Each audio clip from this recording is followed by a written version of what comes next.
कधी विचार केलाय का? आपण कधी म्हणजे दिवसामध्ये एखाद्या टाईममध्ये खूप हॅपी असतो, खूप आनंदी असतो. असं वाटतं की अरे किती छान! आणि तो टाईम झाल्याच्या नंतर कधी-कधी आपली इतकी चिडचिड होती, की आपल्याला खूप राग यायला लागतो. हा जो बदल आहे कधी-कधी हॅपीनेस आणि कधी-कधी चिडचिडपणा, राग होणं किंवा दुसऱ्याला ब्लेम करायचं, ओरडायचं. हे जे प्रकार होतात ना, त्याच्या मागचं कारण काय आहे? चिडचिड जी होती त्याच्यामागचं आपण रिझन पाहू आणि ती का होऊ नये त्याच्यावरती आन्सर पाहू. तर सगळ्यात अगोदर चिडचिड 3 प्रकारे होत असते. 3 पॉइंटमुळे होती त्या पॉइंटकडे लक्ष देऊ. सगळ्यात अगोदर चिडचिड होण्याचं कारण की जे काम आपण हाती घेतोय किंवा करणार आहे ते मोठं असतं आणि मग मोठं काम जर ते झालं नाही, तर मग आपली खूप चिडचिड होते आणि आपल्याला राग येतो. म्हणजे एकदमच मोठं काम म्हणजे कसं आता कपडे धुवायचे, पण मग आपण एकदमच सगळ्यांची जर मुलांची घेतली, आपली घेतली, तर ते कपडे वाढतात आणि मग ती वेळ पूर्ण होत नाही किंवा ते धुवायला आपला वेळ जातो. मग बाकीच्या कामांना उशीर होतो. त्यावेळेस आपली खूप चिडचिड होती आणि आपण डायरेक्ट मग ओरडायला लागतो. मग त्याने काय होतं, ते सकाळच्या टायमिंगला आपली चिडचिड झाली, की तो चिडचिडचा प्रकार आपला कमी होत नाही. मग त्याचं परत पुढच्या कामावरती, परत त्याच्या पुढच्या कामावरती चिडचिड होत होत संध्याकाळपर्यंत आपली सगळं चिडचिडीतच वेळ जाते. तर त्याच्यामुळे काय केलं पाहिजे, आपण काय करू, जर खूप सारे कपडे धुवायचे आपल्याला, तर आपण त्यातले अर्धे धुवा आणि उद्या अर्धे धुऊ, असे त्याचे तुकडे करू. मग काय होईल, वेळात ते कपडे धुतले जातील आणि मग चिडचिड नाही. हा झाला एक पॉइंट. जर दुसरा पॉइंट आपण पाहिला तर चिडचिड कधी होती, आपण कधी स्वतःला लो फील करत असाल, आपल्याला एनर्जी डाऊन वाटत असेल, तरी आपली चिडचिड होते. पण कामाच्या प्रेशरमुळं आपल्या लक्षातच येत नाही.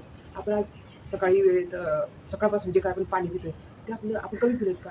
किंवा थोडं थकान आली होती, तरी मी थोडं रिलॅक्स बसले होते का? किंवा मी स्वतःसाठी थोडा प्रोडक्टिव्ह वेळ काढला होता का? त्या पॉइंटकडे आपलं लक्ष नाही देत. आणि मग आपली एनर्जी डाऊन झाली, तर आपली चिडचिड होती आणि ज्यावेळेस आपल्याला ती गोष्ट होत नसेल, मग आपण ब्लेम करायला. तर इथून पुढे जर आपली चिडचिड होऊ नये, असं जर आपल्याला मनापासून वाटत असेल, तर थोडं स्वतःच्या एनर्जीकडे आपण लक्ष देऊ. आपल्याला थोडं थकल्यासारखं वाटत असेल, डल वाटत असेल, तर आपण काय करत जाऊ, थोडंसं रिलॅक्स बसू. थोडंसं स्वतःला पाहू, डल वाटतं तर थोडं रिलॅक्स होऊ. त्या कामासाठी थोडा ब्रेक घेऊ. मग असं जर आपण केलं, आपण स्वतःला थोडं रिलॅक्स केलं, नक्कीच आपल्याला त्यावेळेस चिडचिड होणार नाही. हा प्रकार चिडचिडचा प्रकार होण्याचं मागचं कारण काय होतं, ज्यावेळेस आपण आपल्याकडे लक्ष नाही देत, बरोबर आपली चिडचिड वाढत जाते. त्याच्यामुळे जर आपल्याला एनर्जी डाऊन वाटत असेल, त्या टायमाला पूर्णपणे थोडं रिलॅक्स व्हायचं. गाडी चालवत असेल तर थोडी रिलॅक्स बाजूला लावून थोडं रिलॅक्स करून थोडं फ्रेश होऊन परत गाडी चालवायला. किंवा आपण जर घरामध्ये काही काम करत असेल, आपल्याला डल वाटत असेल, एनर्जी डाऊन वाटत असेल, त्या कामात ब्रेक घेऊ, थोडं थांबू, स्वतःला थोडासा चहा करून पिऊ. असं जरी केलं तरी आपली एनर्जी बरोबर लेव्हलमध्ये होईल आणि आपण काम ते पुढचं खूप छान करू शकतो.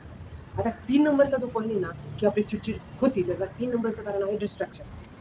ऐन टाईमाला जर आपण काम इतकं छान त्या 20 मिनिटात करण्यासाठी आपण घेतोय आणि त्या टाईमात डिस्ट्रॅक्शन म्हणजे नोटिफिकेशन फोनचं येणं किंवा कॉल येणं आणि मग आपली मैत्रीण येणं किंवा अचानक घरात गेस्ट येणं किंवा मुलांचा अचानक अभ्यास करायचा नाही. ह्या ज्या गोष्टी येतात अचानक होतात, त्या गोष्टी थोड्या थांबू.